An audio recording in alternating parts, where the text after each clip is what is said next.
Olá todo mundo, meu nome é César e eu estou com vocês pela próxima meia hora, onde falaremos um pouco hoje sobre as suposições que as pessoas assumem com relação aos crescentes problemas sociais de hoje e suas causas. E pode-se imaginar as suposições que se assumem por aí hoje, com toda a divisão que existe mais do que nunca entre as pessoas no mundo hoje. A educação em geral se espalhou bem nos últimos anos, mas se espalhou pouco em material em português e, portanto, e consequentemente, ficou restrito no Brasil, voltando àquela questão de divisão. E esta é uma contribuição minha. Toda a informação que eu falo aqui foi baseada em shows de rádio e entrevistas do Zeitgeist Movement de diferentes indivíduos, pensadores, professores, escritores, leigos e por aí afora. Mas eu quero ressaltar que o meu interesse principal, quando se trata do que gera o que chamo de patologia social, é o sistema socioeconômico, porque é completamente desassociado das ordens naturais do mundo, é desassociado do que na verdade produz boa saúde pública, felicidade se quiserem. Sabe, nos perdemos em entendimentos materialistas devido a uma economia de crescimento. Mas para não ir longe, no âmago desse ativismo, em sua totalidade, é o reconhecimento de que a economia política, que é um termo que não é usado com frequência, o que é a economia em si, porque política é uma consequência de nosso sistema econômico e não o contrário. Algo que também não é lembrado bastante. Política advém da economia, não o contrário. Portanto, a economia está no centro da vasta maioria dos problemas de saúde pública, saúde ecológica e conflitos, que considero parte do problema de saúde pública em todo o mundo, em todas as sociedades de hoje. A interpretação dessa simplicidade que nós defendemos se perde num mar de projeções e confusão e suposições que nem mesmo é realmente o escopo das críticas até agora, sobre as quais eu vou falar no momento. Mas o movimento Zeitgeist é essencialmente uma organização de pessoas que reconhecem que temos soluções técnicas disponíveis a nós, que não são implementadas para resolver problemas por causa da ordem socioeconômica existente.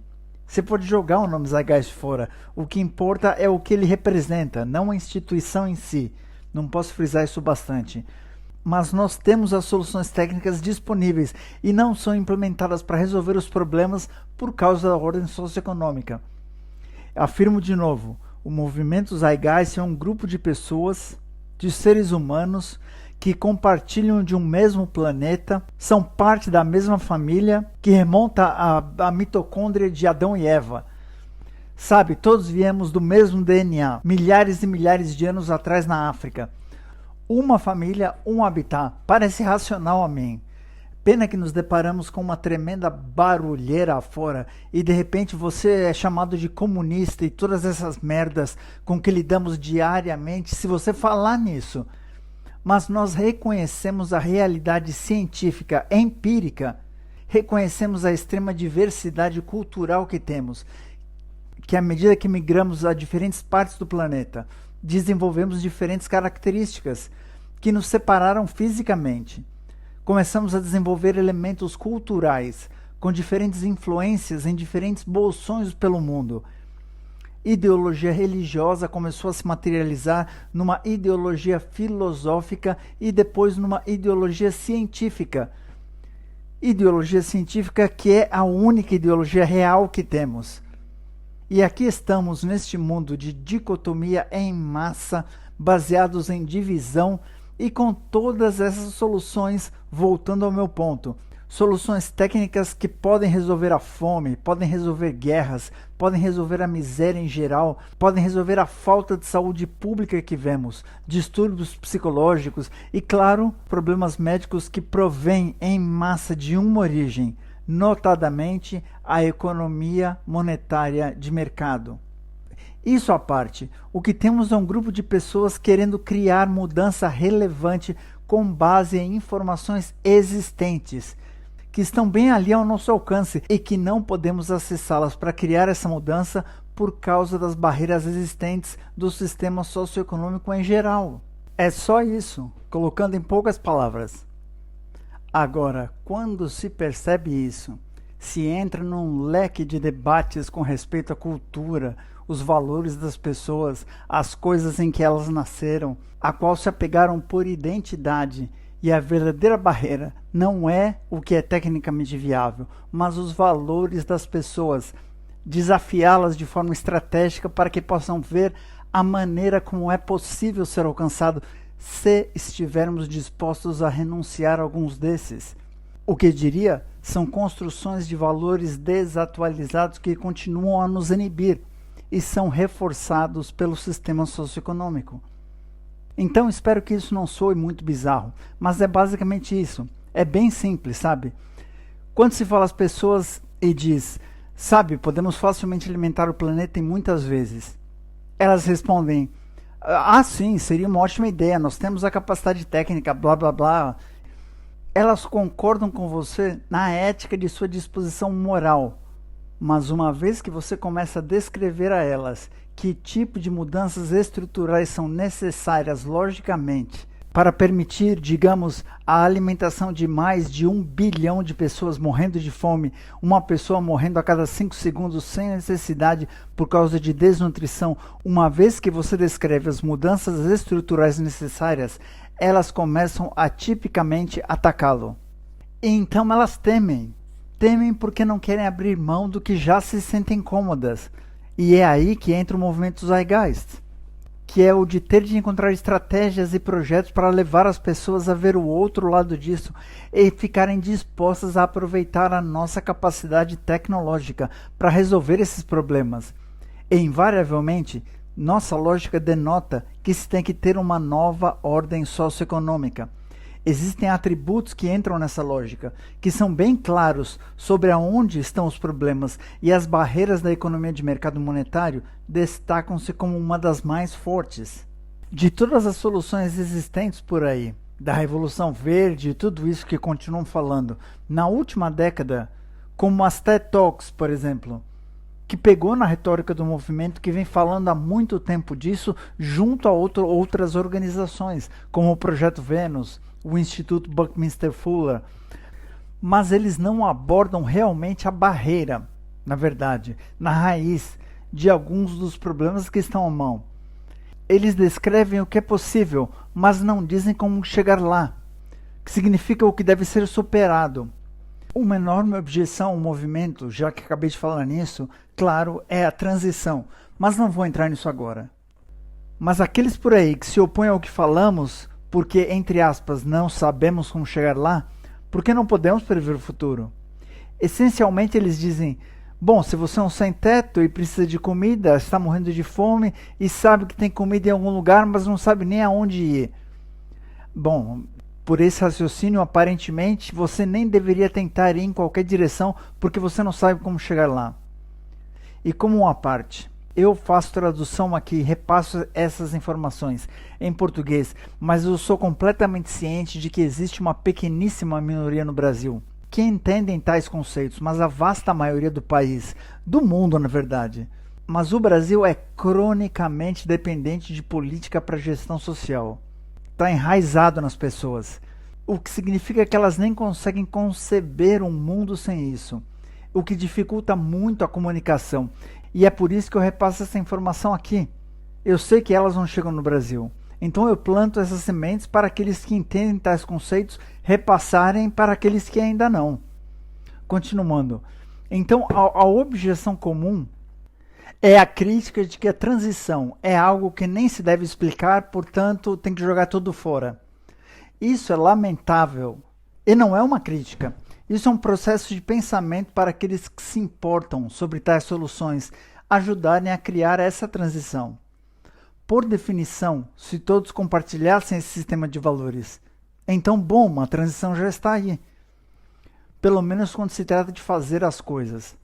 A tecnicalidade é a última coisa que é importante. As cidades, as estruturas de habitação, os conceitos de energia, a infraestrutura da sociedade é o último passo para se preocupar, porque sabemos que é possível.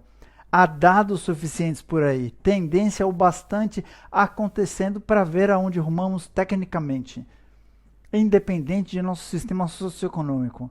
No entanto, o impedimento sempre será esse sistema e seus valores reforçados e as estruturas de poder que infelizmente precisam se perpetuar. Os estabelecimentos. Há um arsenal de mentes afora que são muito inteligentes e conscientes, mas elas são fechadas pelo sistema.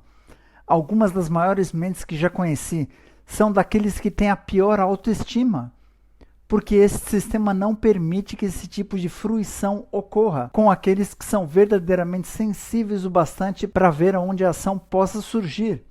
E é assustador, para ser franco, quando se olha a comunidade ativista, e não quero acabar com o ativismo, não é essa a intenção, mas tome o Greenpeace ou todas as questões ambientais, ou grupos ativistas de direitos humanos.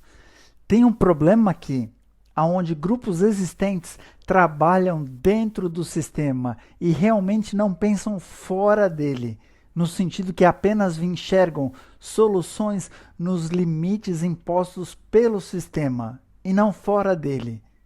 E o ponto do trabalho é quebrar esse bloqueio mental, mesmo que as pessoas não gostem de você, ou não gostem dos pontos sendo explicados. O sistema de mercado livre não é livre. Ele é bem rígido em sua psicologia. Ele existe na forma que você pode ter a liberdade, você pode ser livre para tirar a liberdade dos outros. E isso foi promovido por propaganda por tanto tempo agora, que temos essa dualidade que surgiu, que qualquer coisa a ver, entre aspas, com socialismo, que também é um termo bem vazio hoje em dia, dado como é usado, é uma coisa ruim, que as pessoas não deveriam trabalhar juntas, que o Estado não deveria ter nenhuma obrigação. Na verdade, é uma coisa ruim a eles terem qualquer obrigação, para tentar realmente cuidar da sociedade a qual o criou. Essas noções somente serviram ao 1% mais ricos. Quer dizer, se eu fosse propagandista de um sistema onde eu quisesse manter um tipo feudal de estrutura, nada seria melhor que a população geral acreditar que sua liberdade é inerente a um sistema econômico onde troca de dinheiro é completamente aberta e, portanto, aqueles com mais dinheiro, que é mais fácil de conseguir se você trabalhar no escalão superior desse sistema, no sistema bancário, por exemplo, na bolsa de valores, na estrutura política inteira, que essa ideia de liberdade pelo dinheiro será a única coisa que vai salvá-los, e que este 1% mais rico pode fazer o que quiser porque lhes é dado um mandato de assim o fazer. Porque se o sistema não fosse baseado nessa psicologia, as pessoas não iriam tolerar isso. Então, toda vez que alguém vem à frente e tenta criticar o 1% mais rico, que está ficando cada vez maior, observem, todos os tipos de problemas, estratificação de saúde pública, que é outro grande assunto que eu posso discorrer aqui, todos se fecham imediatamente hoje porque pensar na alternativa é muito pior. O que simplesmente não é verdade, cientificamente falando. E só para mencionar, as únicas alternativas que vêm na cabeça das pessoas é socialismo ou comunismo. Existem infinitas outras possibilidades de estabilidade social no mundo, mas as únicas que vêm são apenas essas duas, por décadas de propaganda, mas esse é um outro assunto. Só quero reiterar que numa sociedade de verdade, que vê o referencial científico, que vê o fato que saúde pública é fixa, que necessidades humanas são fixas, se não dermos às pessoas comida e nutrição que precisam, junto ao apoio psicológico que precisam em seu desenvolvimento, elas produzem neurose, cria todo tipo de problema fisiológico e psicológico que machucam todo mundo no correr do tempo. Então o argumento é que temos de criar um nível onde a sociedade reconheça a causalidade científica do organismo humano, para não mencionar a causalidade ecológica do mundo a seu redor, para não poluirmos, para não explorarmos, para não sobrecarregarmos os recursos. que continuamos a fazer por necessidade de crescimento constante e lucro, e criar um modelo que respeite isso. E, em primeiro lugar, até que façamos isso, muitos dos problemas pelo mundo só irão piorar. E, infelizmente, essa neurose, este problema de saúde pública, essa patologia social que se apresentou é tão desenfreada que é pior que em qualquer momento da história humana, eu acredito, porque todos estão completamente ao contrário com relação ao que valorizam. E entender esses valores é fundamental. Mas de um lado de organização, como eu vejo, há dois tipos de cooptação que ocorrem. Cooptação direta, que é comprometida em tais circunstâncias, numa base de caso per caso, com organizações privadas que entram e ganham financiamento, ou elas começam a conhecer certos indivíduos em certas comunidades e começam a ter influência dentro dessa comunidade. Tem sempre sido assim. O fotógrafo de Martin Luther King, por exemplo, ele trabalhava para a CIA. Não muitas pessoas sabem disso. Ele trabalhou com Martin Luther King por anos. Ele era infiltrado. Então essas coisas estão lá há muito tempo. Sempre fez parte da retórica do estabelecimento nesta forma moderna. Então o verdadeiro problema, a mim, é o engodo psicológico mais amplo. Essa que é de fato a minha questão. Todo mundo ainda é um pouco doutrinado demais. Digamos o Greenpeace, você vê todo aquele grande ativismo e o que tentam fazer para parar todas essas questões, mas muito raramente alguém dá um passo atrás e diz, sabe o quê? Talvez seja a instituição econômica de mercado, a sua base competitiva que leva todos esses pescadores piratas a fazer o que fazem, para provavelmente alimentar suas famílias. O mesmo com cartéis de drogas mexicanos.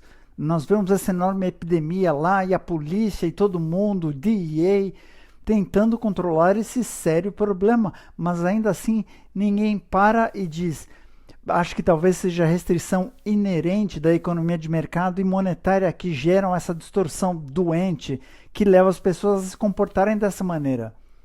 E por toda parte, em organizações, até em grandes meios de comunicação, e todas essas magníficas pessoas que fazem ótimas coisas, mas elas param nesse ponto. Você notará que elas não abordam isso.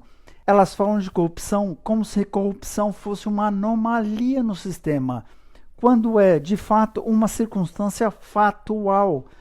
Tudo é gerado por meio de corrupção. O sistema inteiro é uma corrupção do mundo natural. Se você olhar um disco rígido, que foi corrompido, significa que não funciona mais corretamente no contexto que deveria funcionar.